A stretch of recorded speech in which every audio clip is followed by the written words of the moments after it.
Okay, so next I'm going to go over the command pattern. So I use the command pattern for both the score manager and the sound manager. So starting with the score manager, when you initialize the score manager, there's all the different score values here in the score manager, and then you want to create one instance of each of the score commands and send it to the factories. So what I do, the process of it, is when I initialize the score manager, for instance, let's start with the Scorpion factory. So I get the score command for the score event Scorpion killed. This goes through this switch, and it creates the appropriate command score. So for Scorpion killed, that's right here, and that is a score by value. So if we go to this, actually let's just go here. So command score is the parent class for these commands, and then score by value is a child. As you can see, it inherits.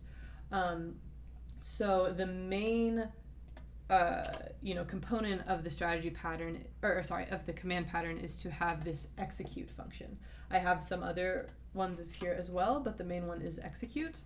And as you can see, score by value overrides the execute. And what happens when you call execute is you refer to the score manager and you add score. So when I create each one of these commands, I give it a reference to the score manager so that it can pass that back and add in the score. So there's score by value and score by distance, which we've covered before. Score by distance uses it has a reference to the spider and the blaster from the beginning of the game, and when you execute it, it finds the distance between this blaster and the spider squared. Sorry, it has a reference to the blaster from the beginning of the game. The spider is actually set. You use this function set spider pointer, and you give the command a pointer to the spider before you send it to the manager. So that's how it can calculate the distance between the spider and the blaster, and then based on those ranges, it creates the different score sprites, which is from a factory, and it also adds the score to the manager. So I guess let me be a bit more organized about this. If I go to the spider, for instance, so if we go to critters spider, when you hit the spider, the spider has a reference to the command score, and you send that to the manager. So you send the score command, and that pushes it to the queue. And then, in one frame, you could have many commands being pushed into this queue, and then the scores are processed at the end of the frame. So you go through all of the commands in the queue, execute each of them, and pop them off. You update the HUD accordingly, and the high score and extra life accordingly. So that's kind of extra stuff having to do with the score, but the main score manager operates like that through the command pattern. So once again, you have the queue of command scores, and it processes through them.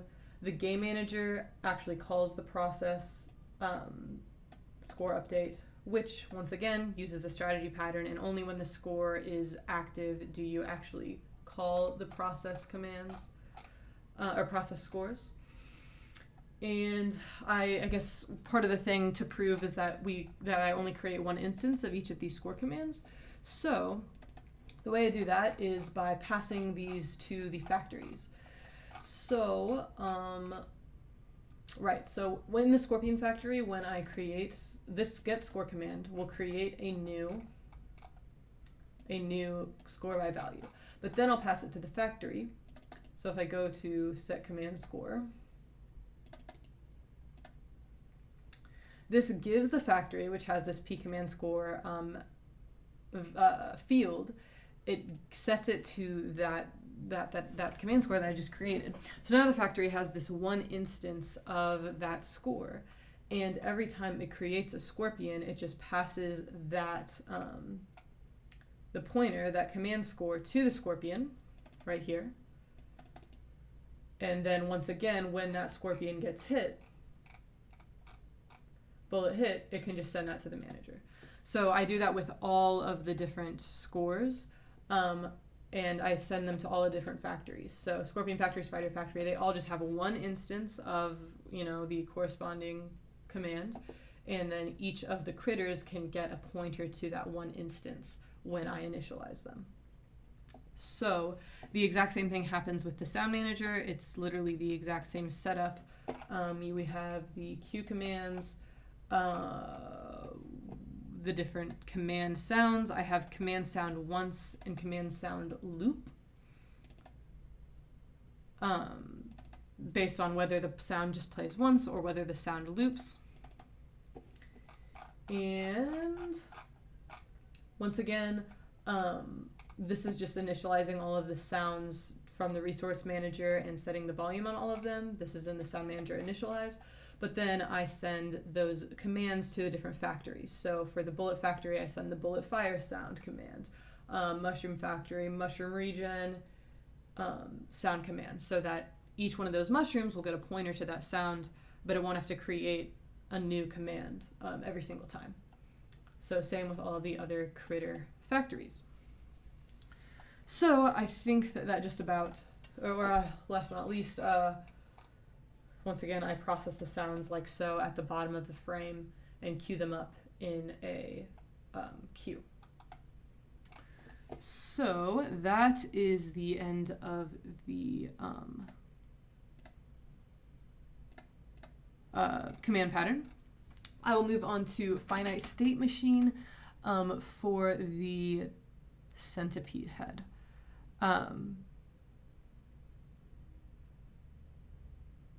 Right. So let's just go how this works really quick.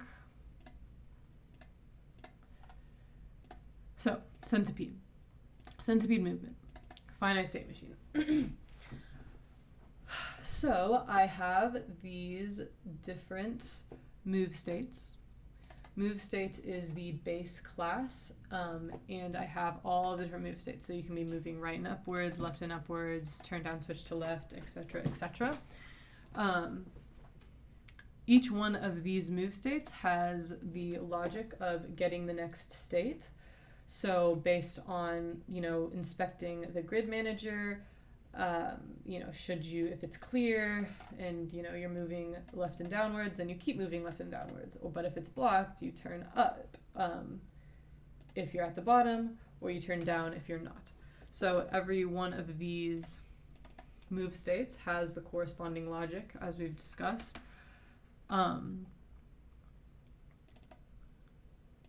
The movements collection. So each one of these, I'm trying to collect my thoughts. Each one of these move states has a corresponding set of move offsets. So, for instance, move right and upwards has the move right up collection. So if we go look at that,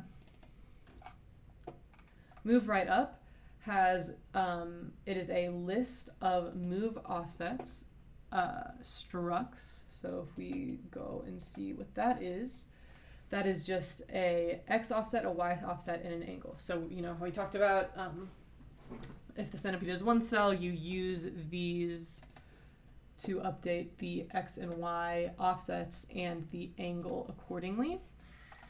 So if we actually go to the centipede and see how all of this is being used, centipede head. In the update.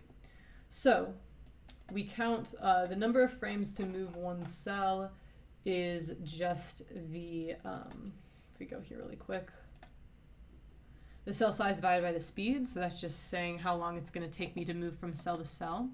So I'm counting up until that point.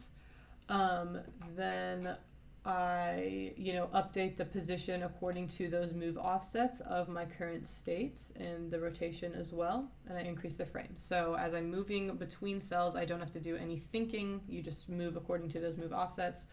Then you pass along info, which is, to pass down to the body, but the main thing is setting your current state to the next state. So that's where all of this logic comes into play. So if I was moving right and upwards, then I would use all of this logic to decide what is the next state. And then I would set that to the current state. And so then when I go back around on the next movement update, I would have the right set of move offsets to move from there.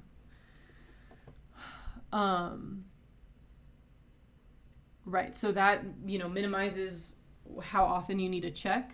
You only have to check once every cell, and then you just move. You don't even look. You don't even think. You just move according to those offsets because you're clear for the next 16 frames or whatever, and then you get the next state. I hope that is a sufficient explanation. One thing I did want to note is that these movement collection values are hard-coded in here, just because I wasn't sure how to make these const and evaluate them dynamically, so I just hard-coded them in here. There's probably a better way to kind of do this more dynamically based on the cell size and stuff like that, but this is what I had for now. The angle increment is just 180 divided by the cell size, so it's just like how much you need to move each frame to get to the next cell in that many steps. Okay, so hopefully that summarizes the finite state machine sufficiently. I'm going to pause for now and do the rest of the stuff.